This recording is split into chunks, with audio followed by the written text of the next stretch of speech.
Hey guys, Steve Passanelli here with Tech Savvy Agent, and I want to give you a quick overview of one of my favorite apps of all time, and that is Flipboard. Flipboard basically takes your whole mess of a world, your social media world, and it makes it easy to understand, easy to read, and puts it together in a familiar format like your very own personalized magazine or newspaper. So I have my Facebook account, my Twitter account, Instagram, and then I also have other categories or topics that I like to follow. Of course, Apple, Tech, CNET, and it provides me with as many squares as I would like to follow anything I would like to learn about. So for example, I'm going to go into Facebook, and this takes all of my friends on Facebook, takes all their posts and puts it into a familiar format that simply looks like a magazine. So I can scroll through, and these are all the posts that my friends are posting. Maybe they're linking to other websites. Maybe they just have a quick quote that they're putting up there, as you can see in the upper left-hand side here. But what's so neat about this is I can easily go through, and if I see something of importance or something that I would like to know more about, all I need to do is just touch the article.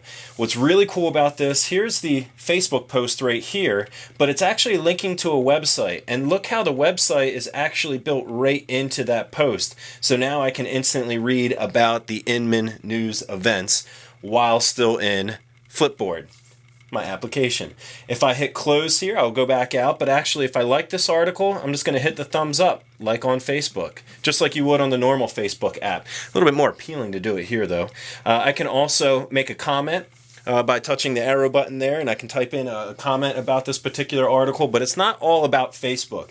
Let me show you how it actually makes Twitter more accessible to the average consumer. Half the people that go to Twitter sign in and they don't do anything with it because it's a little bit overwhelming. It's a little bit odd. The 140 character text is not quite as sexy here as Facebook, but let me show you how it handles Twitter. So of course I can go in here, and these are all the people that I'm following on Twitter, and it does something very similar to what we just saw on Facebook. I can flip through here. I can check out all the different links in the websites that people are talking about or linking to, or if they're not linking to anything, of course their posts will just appear here as well.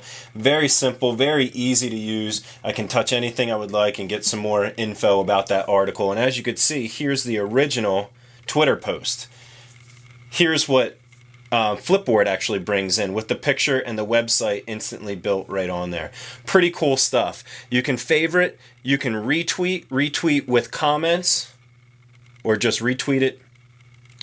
I'm having a little bit of trouble here. It's hard controlling the iPad over here, but you can retweet with comments. I can send that person a message or reply to that article as well. Very simple, very easy to do. Here's the other cool thing.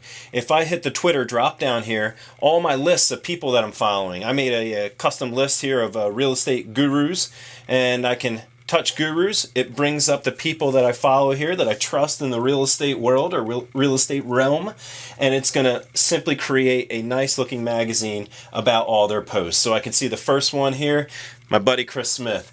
Here's his post. I'm going to touch it so I can read it. Brings up the information. Instantly the website is available to me right underneath. Awesome stuff.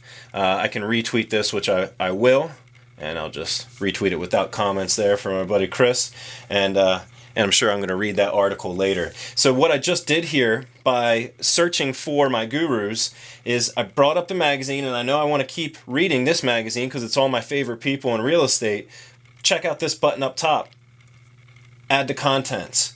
What this just did there is it created a new box or a new magazine on my basic home Flipboard page here. So I have my Facebook, Twitter, but now within Twitter, I can always access all my gurus articles right here, flip through, and it just makes it so much easier to follow.